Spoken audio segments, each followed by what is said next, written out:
Inaprubahan na po ng Senate Committee on Local Government kahapon ang mga panukalang batas na naglalayong ipagpaliban ang barangay at sangguniang kabataan elections na orihinal na nakatakda sa Nobyembre 2 ngayong punsa ng taon upang permanenteng itakda sa 5 taon ang termino ng mga lokal na opisyal ng barangay at makatipid sa gastusin ng pamahalaan. Subalit nilinaw ni Senador Chis Escudero na ang kanyang isinusulong na Senate Bill No. 2387 ay naglalayong gawing permanenteng fixed term na 5 taon ang panunungkulan sa halip na simpleng extension lamang kung gayon nais nitong iurong ang susunod na halalan sa unang Lunes ng Nobyembre 2028.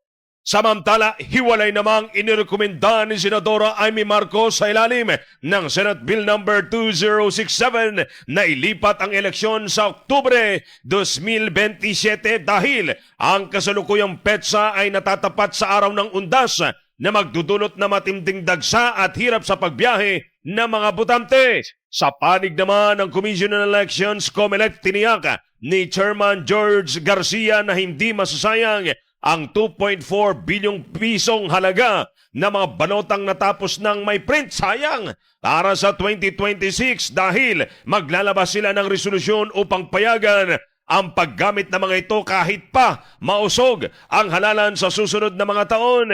Gayunman, binigyang din ng komisyon na mayroon pa ring humigit kumulang 3 bilyong pisong pondo para sa logistics at registrasyon ang may tuturing na sunk cost o hindi na mababawi kung tuluyang ititigil ang paghanda. Nag-aaksaya kayo ng pondo. Grabe ito ha.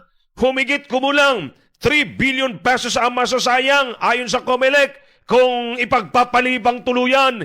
Ito pong halalang pambarangay. Kasunod po ng pag-aproba sa antas ng komite, ang pinagsamang panukala ay iaakyat pa po sa plenaryo ng Senado upang isalang sa deliberasyon at pinal na pagbotohan ng buong kapulungan bago matapos ang hinihinging deadline ng COMELEC sa 2nd linggo ng Setyembre. Kaugnay nito, tutol sa mga panukalang ito na magpapaliban sa halalang pangbarangay ang mismong leader ng Senado na si Senate President Sherwin Gatchalian.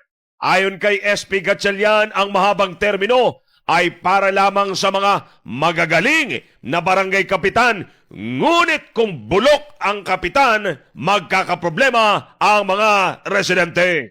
Ang mahabang term sa magagaling na kapitan, okay yun.